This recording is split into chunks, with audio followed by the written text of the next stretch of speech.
if you've been thinking about having kids, last night's National Day rally might have given you something to, rally about. Almost $70,000 for every Singaporean child as they grow up. And then there'll be also more childcare leave, which was a crowd favorite. And then there'll be infant care and preschool rates, which will become cheaper, with the government paying more of the cost. And families with more children will get more ballot chances when buying their first BTO flat. Now, that got a lot of cheer. Now, in a nutshell, Prime Minister Lawrence Wong's rally speech was about making sure parents know that if they choose to have children, they will have the government's support. But will it be enough to convince Singaporeans to have babies? And will this be the start of a reset that the government is looking for to reverse the dismal total fertility rate? I'm Natasha, and welcome to a very special episode of The Usual Place. Now, to walk me through the major takeaways from the National Day rally, I have Hanyan, Senior Parliamentary Secretary of the Ministry of Culture, Community and Youth, and the Ministry of Sustainability and the Environment. Now, you're also part of the Marriage and Parenthood Reset Work Group, which is an interagency effort focused on raising the total fertility rate and making Singapore more family-friendly. And you're also a mom. You have 3 kids aged 3, 5, and 7. That's correct. Yes. Well, and also thank you for coming back again. So this is the second time on The Usual Place, so we'll get into it in a second. I want to introduce Dr. Reuben Ng, a trained behavioural and data scientist who previously worked in government. Now, you were in the Prime Minister's office looking at data affecting policy making, and now you're an associate professor at the Lee Kuan Yew School of Public Policy. And you're also a dad. You have 4 kids, government's dream parent. Your 4 kids are aged 5, 7, 9, and 11, very evenly spread out. So thank you both for being here. And I want to start with the National Day rally, a broad overview. So a big chunk of the rally speech was about encouraging young couples to start a family and for parents to have more children, right? So, but the narrative has shifted from nudging kids to have more kids. And yesterday's line was really, if you could take away, was every child, however many, is welcome. So I want to start with Reuben. And Reuben, did you think that yesterday's rally kicked off the reset that the government has been calling for because of the low TFR? Yeah, so I think you were really spot on that it was such a rally last night. I felt that it was bold. It went beyond just a reset. It was almost like a reform. I think everyone felt quite excited. It was almost a step change, I think, in the right direction. And hopefully it would move the needle with regard to our TFR. So PM Wong actually called it a fundamental shift. Like, do you think it lived up to that promise? I think it does, but of course we always want to do more. I think one of the things that is really on my mind is that he talked about people in their 30s and 40s. This is what developmental psychologists call an established adulthood stage. And one of the key tenets of established adulthood is this career care crunch. We are building our careers, but we also have to care for children and different people in our lives. But the complex thing also is that we are now having children data. So in the past, we used to be taking care of children. We take a break, then we take care of our older adults. But now those two moments or phases are overlapping. What it means is that Americans call this the sandwich generation. It used to be a very nice burger, right? You have your fish patty or your beef patty, very thick. It's pretty good.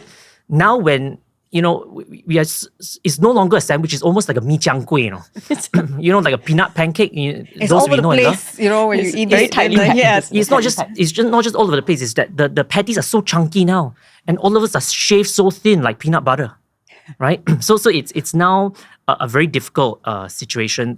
I think maybe we probably could go further to think about policy bundles. We don't just take care of young kids, but also at the same time older adults.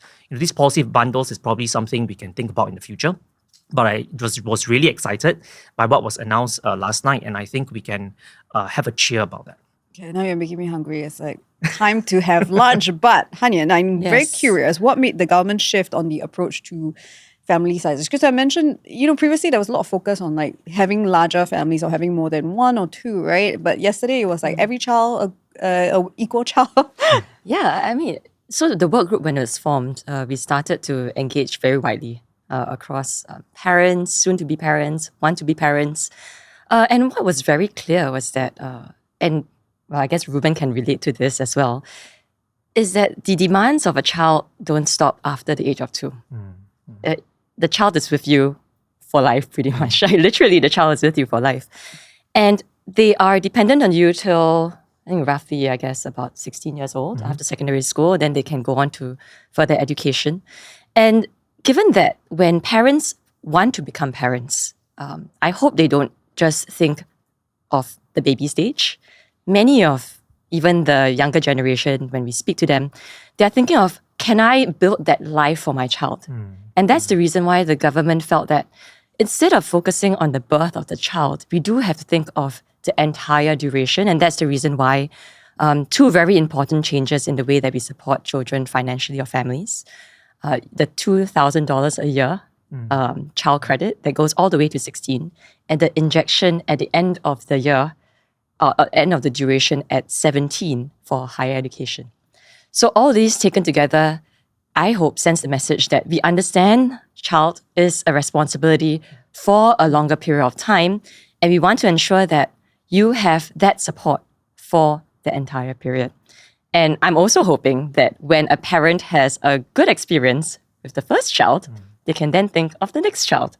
So it's really about ensuring that there's a support ecosystem, and depending on the family situation, they can then decide, should I have 1, 2, 3, or even 4?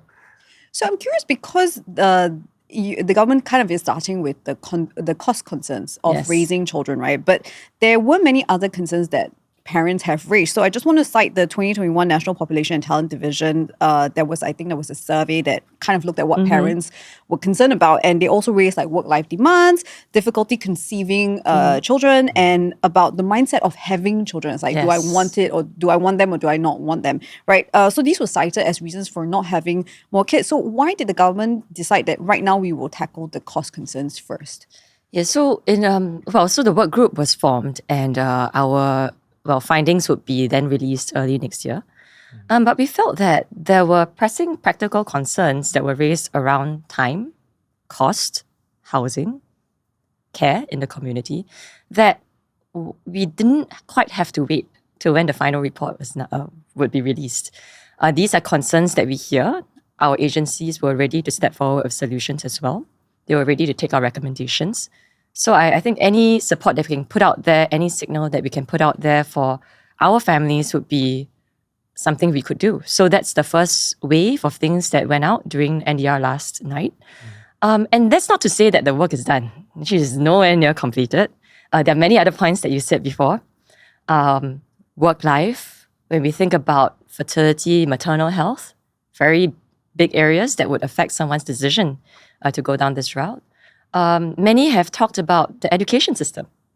Does it deter parents from wanting to bring more children into society? So these are all the big topics that we continue to think about.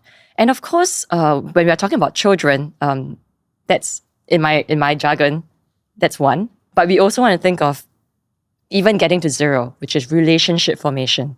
How can we help our young people out there form connections with each other?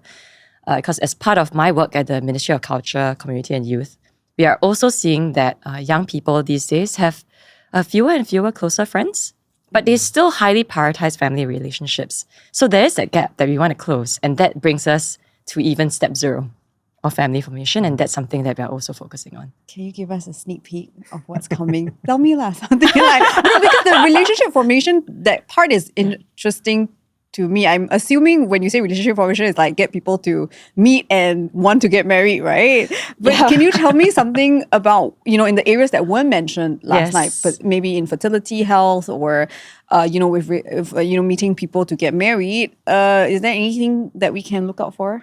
Yes, so spill the tea. The tea has been spilled. So before that, you may have caught the SG Youth Plan that we launched in July. So that was just a month ago.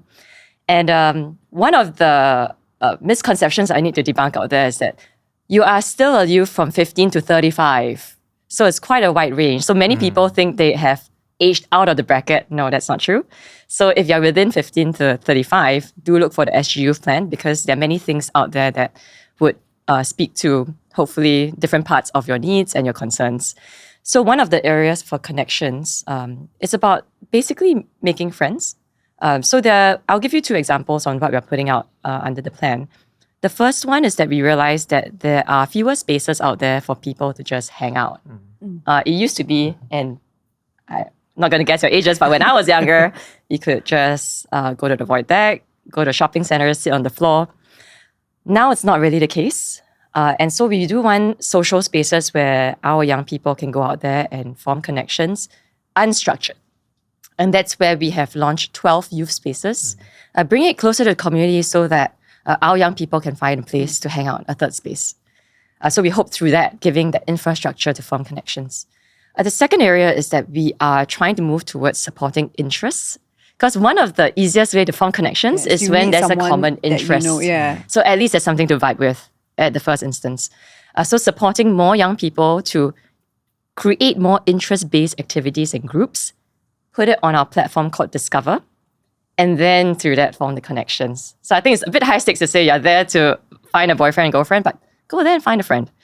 And who knows what comes out from there. Nudging. Yeah, It's like nudging. Yes, exactly. Okay, I want to go back to what was said yesterday at the National Day rally when it comes to cost. So we're tackling that, right? Or yesterday, PM tackled that. But Reuben, I want to ask you, because the government has kind of put money to given parents monetary support. And so at that point, parents or even DINGs, right, double income, no kids, couples, they weren't biting, even though the government was kind of throwing money at the problem, right? So now parents get even more and plus support, as you mentioned, Hanyan, all the way through post-secondary. Now, Reuben, do you think cash grants will actually move the needle when it comes to raising the TFR? I don't think we can do anything without cash grants. I think that's quite fundamental because we know that, like you mentioned, I have 4 kids, right? And you can see the inflation for childbirth from the first kid to the 4th kid, right? So the cost and inflation, it's really real. So I think cash is, the first step to help defray the cost.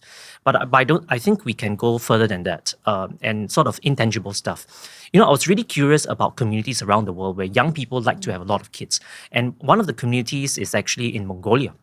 So Mongolia, young people like to have 3 or 4 kids. So I asked them, hey, how come you're so... Why do you want to have so many kids? So they shared with me that, if they have 4 kids, the mother gets a medallion. Then medallion bronze or something like that. Then 5 kids, medallion silver, 6 kids, medallion gold. And every year they are honored at some National Day ceremony where all these mothers with 4 kids or more are honored at that ceremony.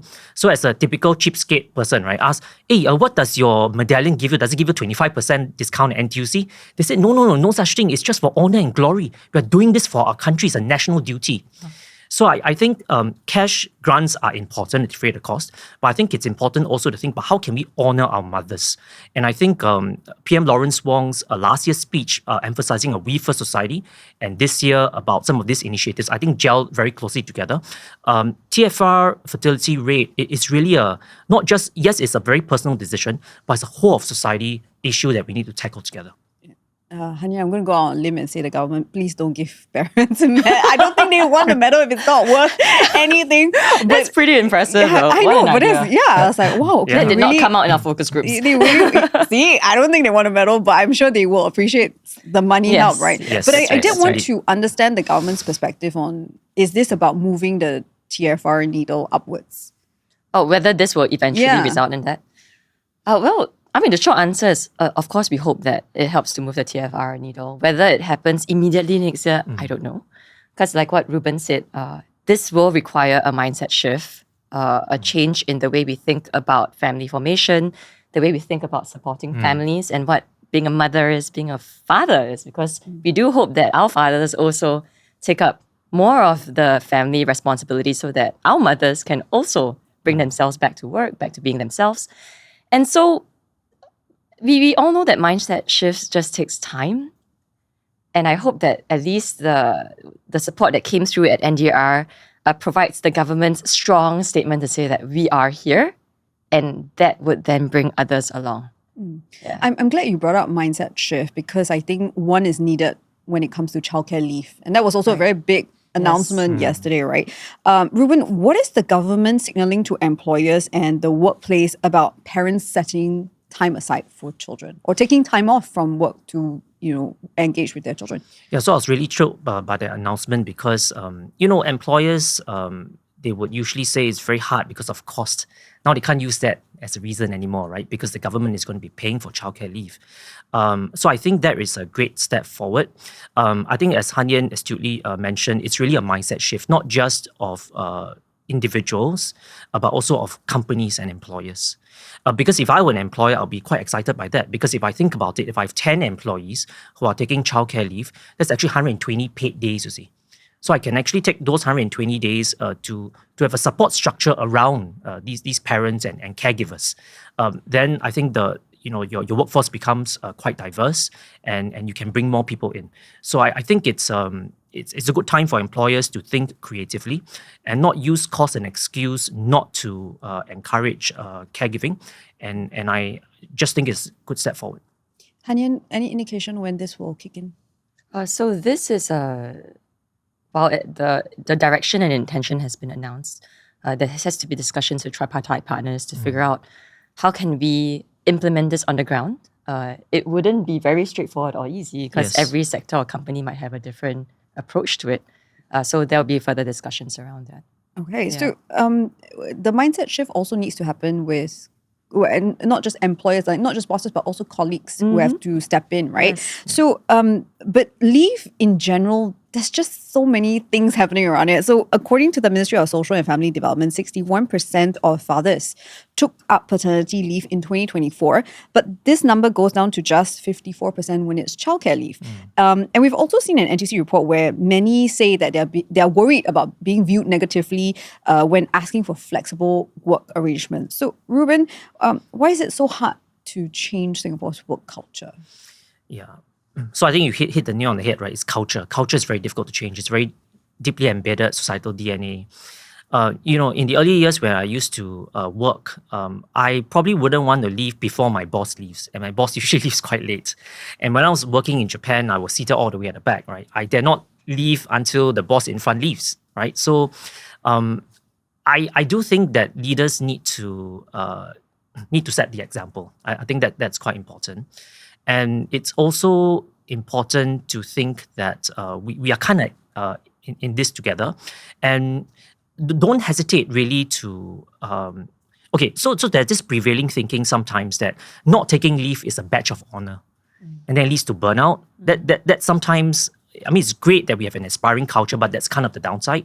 We have some, mental health issues that sometimes you feel that not taking leave is a badge of honor. I think that mindset has to change. And also, sometimes if I'm very hard driving, I want to be very successful when I'm starting out of my career, I'm not really thinking about leave. So maybe it's time HR departments, companies need to sit down with young people to plan their leave. Because once mandated conversations about leave. I think so, because that needs to happen alongside career conversations. I mean, we're talking about 100-year life, right? Whether we like it or not. So we are all living longer. So I think the very important thing is that how can we space out this 100-year life so that we can balance. Okay, some people say there's no work-life balance, there's work-life integration, but even then, we want to think about how to balance up taking a break, doing work, and it all starts with a conversation and planning. So I think career conversations need to happen alongside taking a rest, taking sabbaticals, and taking leave. Yeah, Hanyan, what are your thoughts on our workplace culture? Based on what Reuben was saying about, I don't know, it's a bit concerning. Which part is the concern? Oh, the badge of honor. Yeah. I'm from a different generation, so maybe. Yeah, it can't be that far off from me. So yeah, I do think it is slowly shifting though, I have to say. It used to be pretty, like you mentioned, right, hierarchical. Yeah. Everyone says FaceTime is extremely important. But over the years, and especially when you hear from our young people coming out of school, they clearly want something different, right? They value life outside of work. They value purpose-driven work. They value peer support from colleagues, mentorship from their supervisors. And so my view is that even if the senior levels don't want to change, they would have to slowly do so if they want to continue attracting the best and the brightest from schools when they want to be an attractive workplace environment. And if they take that view, then having a workplace that supports family formation aspirations, understanding that someone is not just a worker, but also a mother, a daughter, or a wife, many, many, many things, you have to take that into account in the workplace moving forward. And I also do not think, and I hope that it wouldn't be a very binary, either I support or not. But having those early conversations, I agree, helps provide certainty not just for the worker, but also for the company. because they can then plan ahead for other types of interim support or other ways to reallocate, and also to give colleagues some certainty as well to know that, okay, at this point in time, the team will look like this, and therefore that's how I can come in to support the space. Do you feel it personally? I mean, you're a mother of three. Yes. You're also new to politics. It's kind of a new role that you don't kind of. I mean, you might take a while to get used to the grind of it. Yes. So how can you speak to how you've changed the way you work or adapted to your new role? And do you feel the pressures of having to turn up at certain things and show up in different ways? Well, how much time do you have? Got time. A little bit of time. I find that, well, my job aside, but being a parent, and I'm sure Reuben can relate to this, is that it's never static. How you are and how you relate to your child and how you show up as a parent changes every single day. One day they need this, one day they need that. And for you yourself, one day you are stressed at work. So constantly being in touch and being present. One thing, for instance, that I'm trying to do more now is when I have the time that I have with them, and of course it's limited given the different roles that I'm holding on to, is really to put my phone aside and spend that quality time with them when I can. Because if not, it's not really quality time.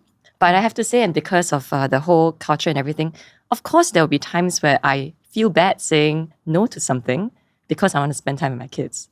There's still that guilt. And how can we move and feel supported such that we don't feel that guilt? So can the government mandate? I ask this every episode. What can the government do? But is there a way that the government can, make this workplace culture different? Is there something that needs to be mandated that, all parents must finish the leave by the end of the year? No, I'm going to get flamed for that. But I don't know, is there something that the government can mandate about that will get workplace cultures to change? I guess the first step was what happened yesterday, to even say that the availability of leave is going to be increased. And we are shouldering the costs so that it's our way of saying, employers, we are also here to help you. How can you come in to help us as well?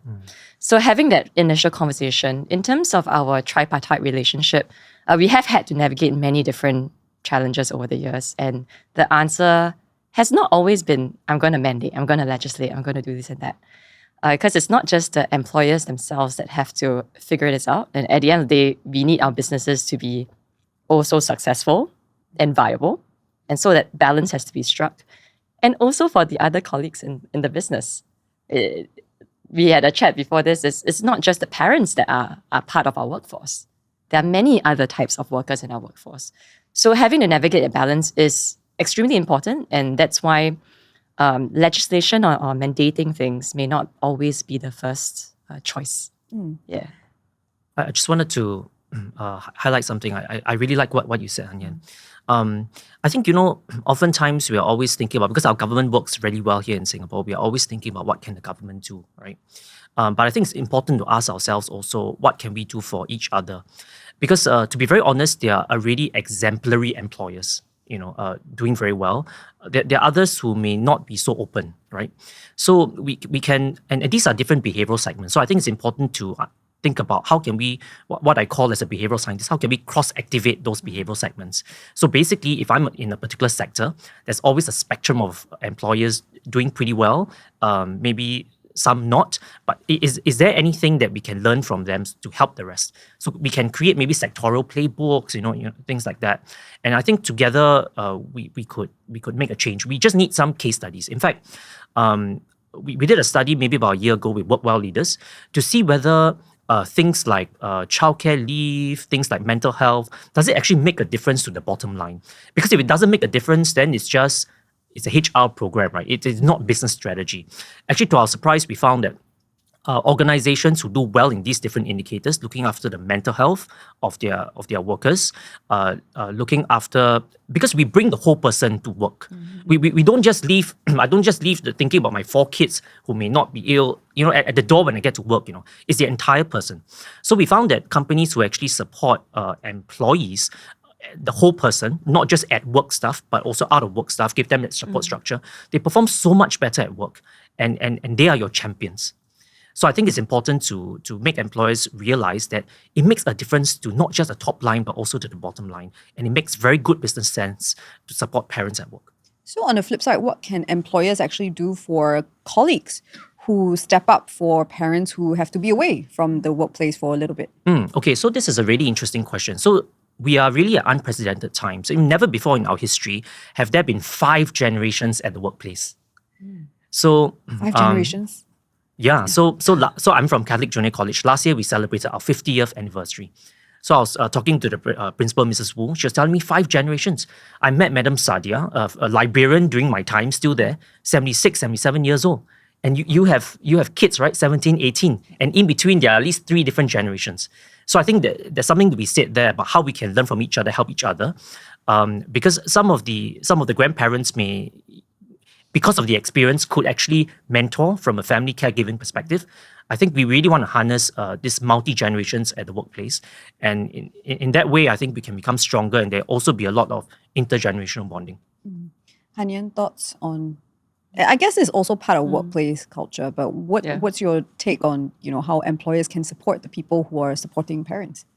Yeah, so one is related to how the employers firstly have those early conversations with the parents or the soon-to-be parents. Because if they initiate that conversation early to understand what the EDD the expected delivery date is there, it could happen earlier, slightly later, but you roughly know when the person's going to be gone.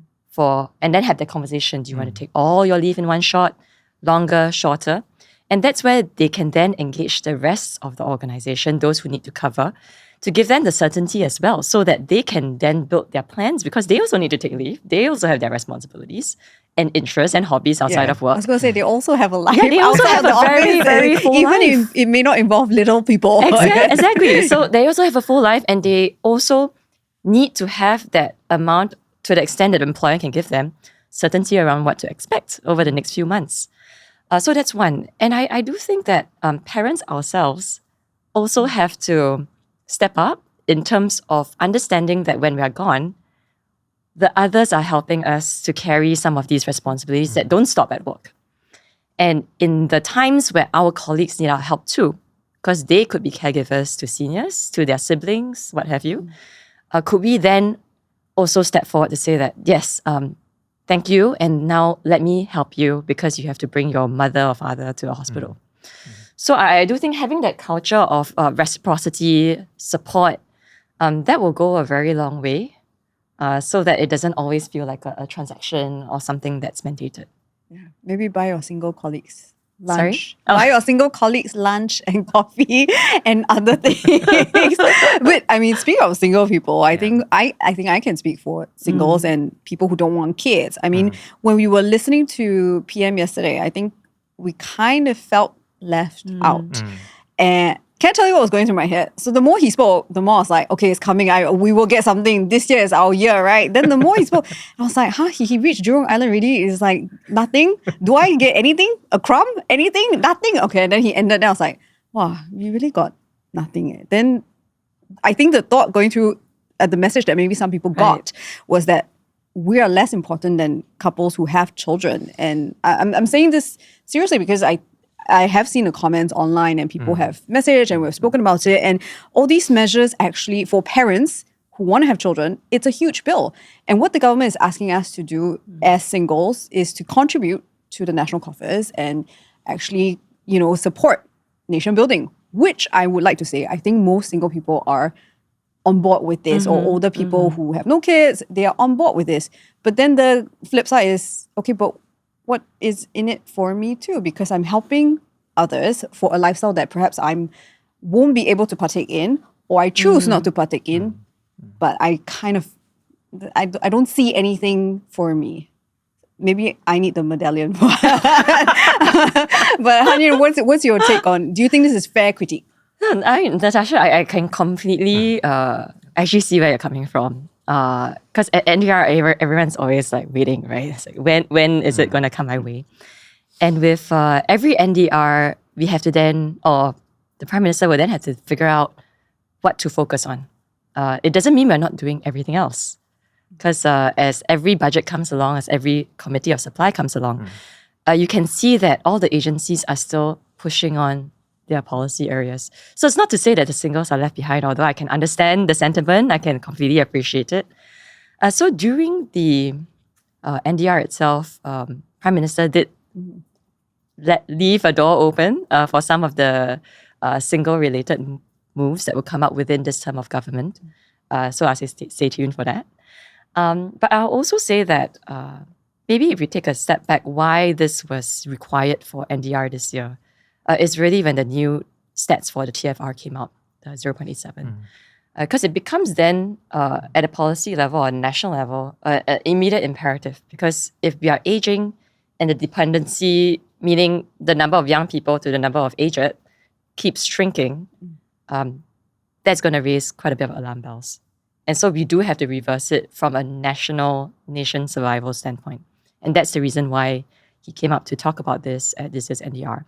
So for singles, aside from what Prime Minister signaled during NDR itself, over the last few years, there have been opening of options for singles in terms of housing. More and more, for the younger end of the spectrum, different types of living arrangements. Before you think about buying a house, maybe you want to do co-living, so on and so forth, we're seeing more and more of those options panning out on the ground. Within the SGU plan, we talk about how can we support our singles in terms of forming connections, building confidence, giving them the chance to contribute to society in the way that they want. And of course, singles who are then caregivers. Over the years, we have been strengthening the way that we think about supporting caregivers, enhancing the caregiver support grant, helping seniors themselves become more independent. Because when they're more independent, it really helps their caregivers.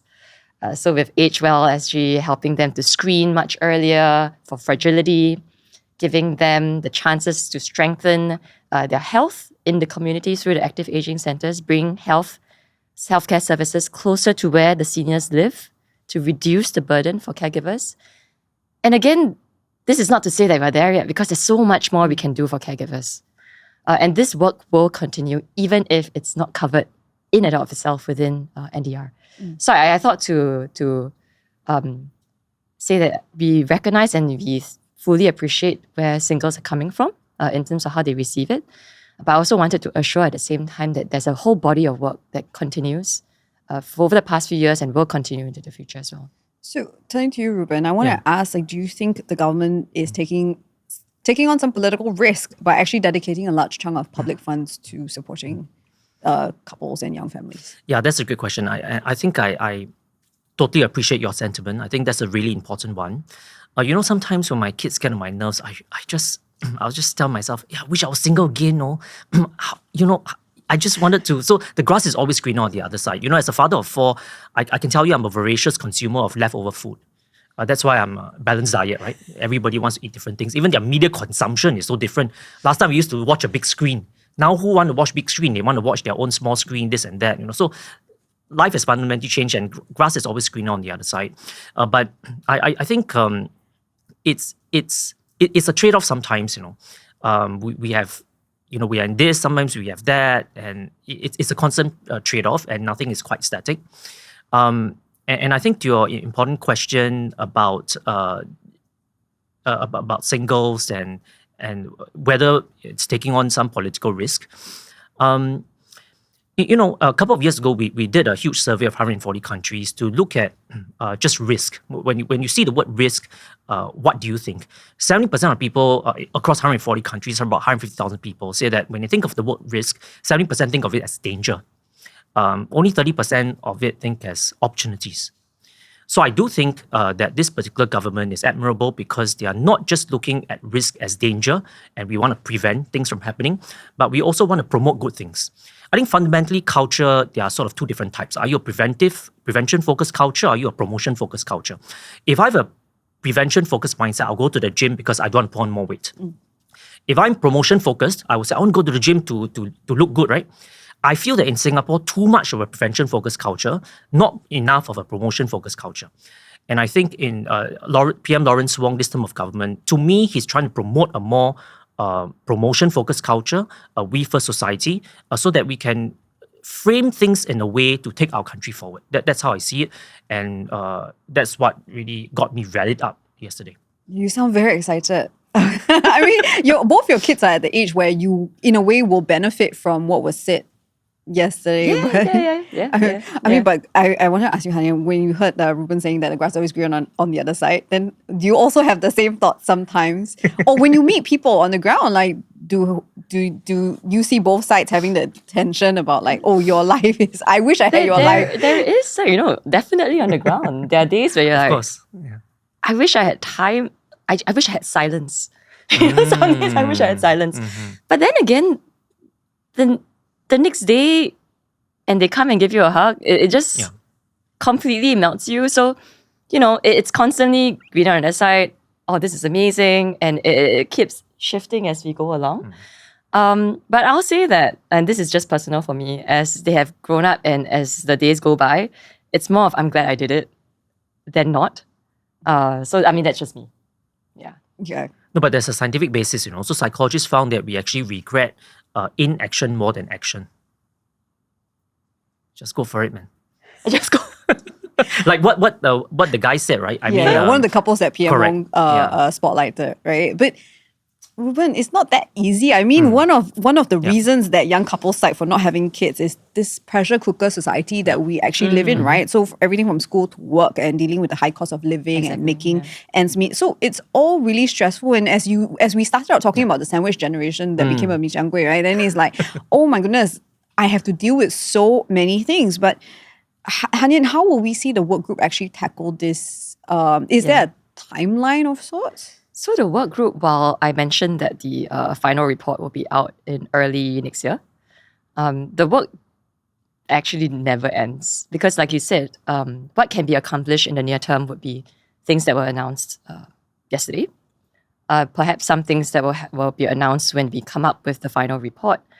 But there are many other things that are much deeper, to your point, that I have also heard when I went out there to speak to the young people, to focus groups, discussions, so on and so forth.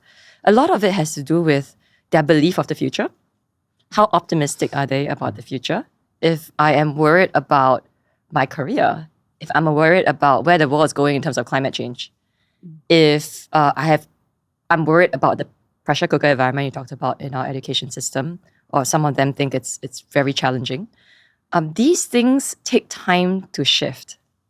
These things take time to work on. And that's why the work really doesn't end, because that relates to how we can make progress to a point that we can provide a level of assurance, or when we do it to a point where we can help aspiring parents to then cross the chasm, say, yes, I think I'm in a good place, I can do it. It will never be a black and white answer. But I hope that it gets them close enough for them to decide that, okay, I'm in a good enough spot that I'm going to start a family. So, Reuben, how fast do you think the government needs to roll out the various measures that we've spoken about to make the reset actually count? It's always never fast enough. Some people say that it should have happened yesterday, right? But to the government's credit, I think they're moving as fast as we physically can, right? I really like what Hanyan mentioned very eloquently about getting couples to that point zero where they meet each other and have the opportunity in third spaces to get to know one another. I think it's also important to focus on getting them from point 0 to 0.5, and that's fertility education. In a recent Thomson NUS study, we found that there's a big gap between what people think they know about fertility and actual knowledge about fertility.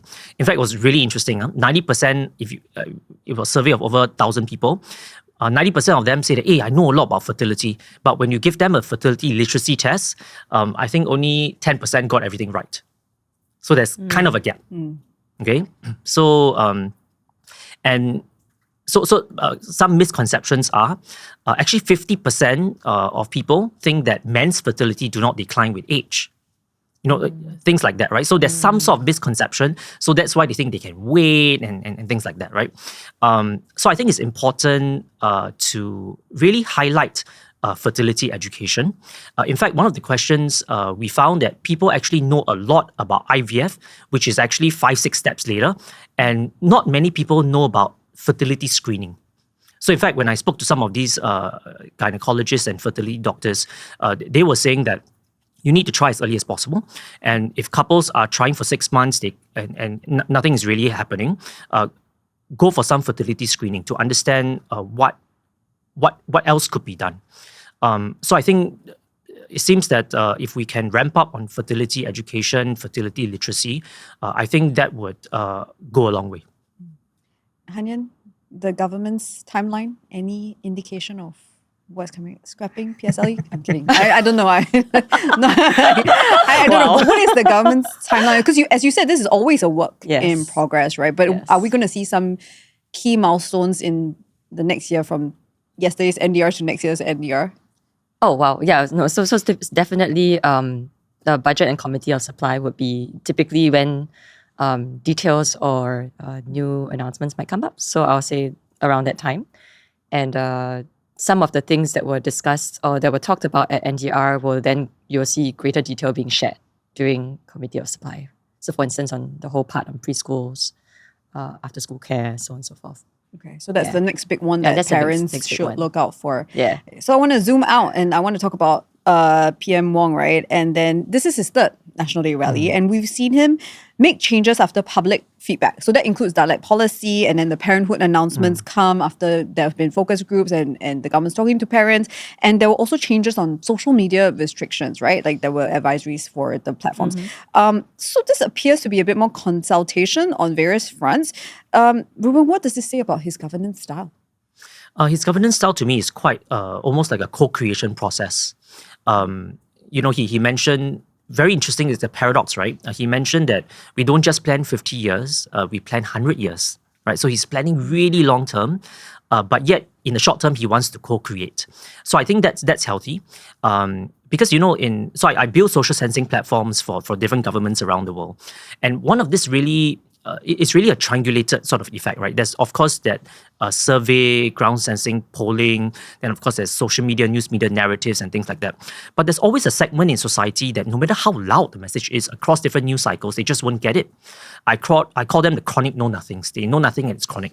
My aunt's an example of a chronic know-nothing. She's slightly physically and mentally handicapped. She's illiterate. She doesn't have a mobile phone. But, it is important whether you're chronic know-nothing or sort of obsessive know-it-all. Is every vote matters, every voice matters.